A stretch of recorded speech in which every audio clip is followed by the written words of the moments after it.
Hi guys, welcome to this week's newsletter. This week's really a follow-on to last week's, if you managed to watch that, where we played a kind of chip stroke lob shot from the lush grass on the side of the greens that we're getting at the moment, to a flag that's cut maybe only 10 or 15 feet on. And a similar shot here, maybe just a touch longer possibly, where we've got a ball in a very tight lie, so not much grass underneath. It's very hard to get the ball underneath the ball as you're striking through it and gain some loft.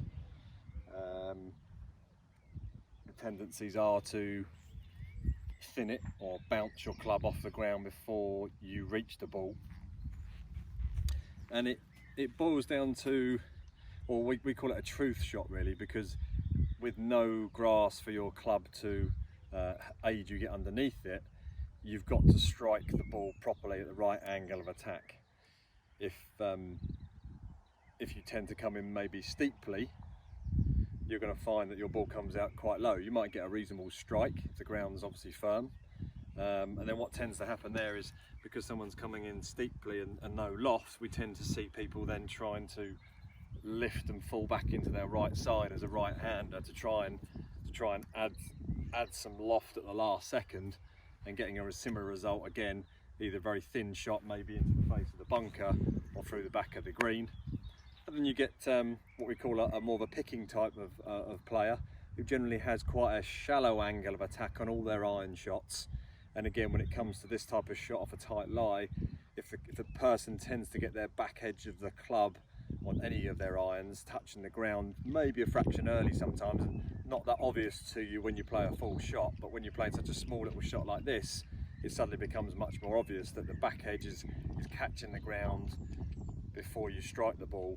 You get that little bit of bounce, enough to just cause you to strike the ball halfway up it, and then again we've got that thin into the bank or possibly over the back of the green. Now we can all do it, but the thing to do is not to try and get too concerned about it, and basically what we're saying is that most of the bad shots come on the lob shot over a bunker off a tight lie, where for whatever reason that we've just spoken about, as the club goes forward, the player's weight tends to fall back.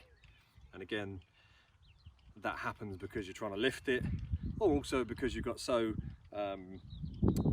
much anxiety about the result of the shot, you end up simply not moving your legs at all and just simply swinging your arms, which again will tend to leave your upper body trailing behind, and at the end of the day causing that club head to go past your hands before you reach the striking point. Okay, so a tight lie, we're going to now try and give you a couple of things simple to work on.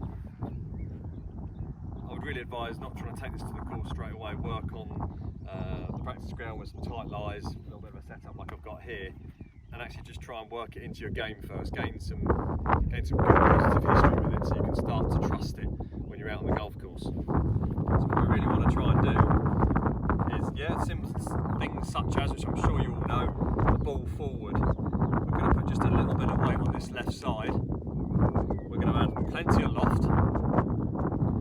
But the main thing we're going to try and do to help us get that slightly better angle of attack through impact is just try and get that club working from out to in across the back of the ball, which helps us get a good solid strike.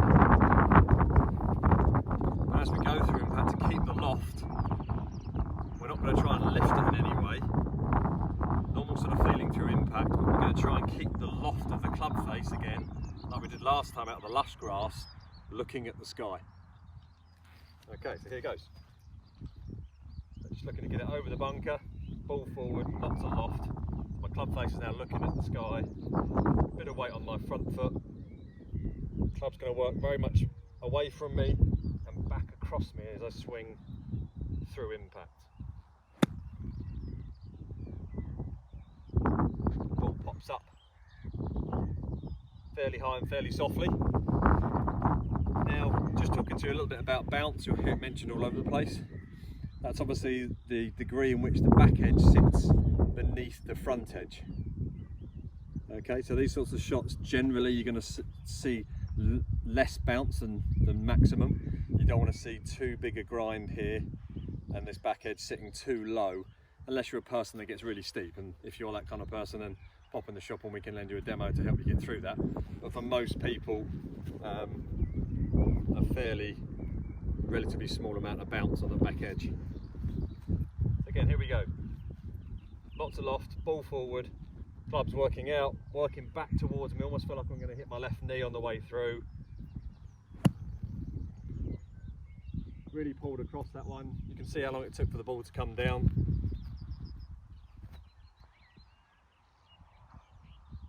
Now the beauty of the bounce, if you do, you're not going to catch every strike perfect, but if you do catch it where you just catch a small amount of ground before the ball, that bounce, if you've got the right amount that suits you, it shouldn't get too much of a bounce and therefore shouldn't lead to any thin shots. Should still allow you to play the shot correctly. But obviously the more we get this club here, the more we get it down on across us, generally the better, higher, softer shot we're going to get. Tight lie, simply pop the club directly underneath.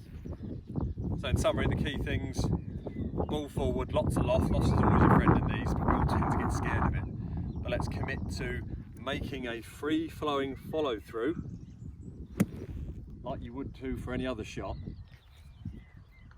But the key is that that club is going to work out to in across it, and you're going to keep that loft looking at the sky, but the club has to work down. Yeah, that bottom of that sole on the club has to hit the deck as you hit the golf ball, which gains the loft. So I hope that wasn't too technical. For those people that asked to try and give a demonstration and show how I play it, try to put it away across in the least complicated way. I think the big thing to take away from it is it really boils down to how you naturally place the club on the ball. So there mightn't be some extra details added or slight changes made to adapt this style to make it work for you, depending on how you deliver the club onto the back of the ball. So I hope that helps. Any questions, please send them through to me, email, text, whatever it may be. Pop in the shop, tell me how you get on, tell me if it's been a waste of time and really ruined your round. Whatever it may be, let me know, and I'll hopefully see you soon for some good feedback. Many thanks, enjoy your week.